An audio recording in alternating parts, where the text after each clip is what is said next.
病情比较严重，是一个谢小妹妹，只有8个月大。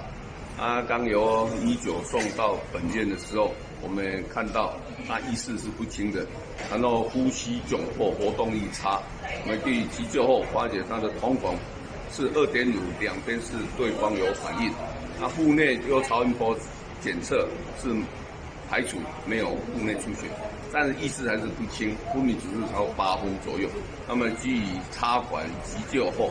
给予必要的一些药物措施呢，目前呢，他的昏迷指数还是在9分。那现在是紧急送电脑断层，我们强烈的怀疑他有脑部的出血，影响到了活动力差，我们不排除有生命危险。另外一位潘姓的小姐，她是28岁，目前她意识是清醒的，但是她剧烈的疼痛，她的心跳120下，她的血压呢是138/90，意识是清醒，昏迷指数15分，但是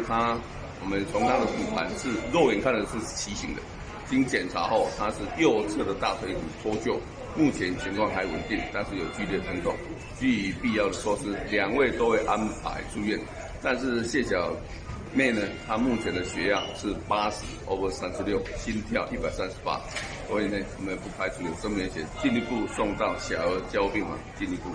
急救。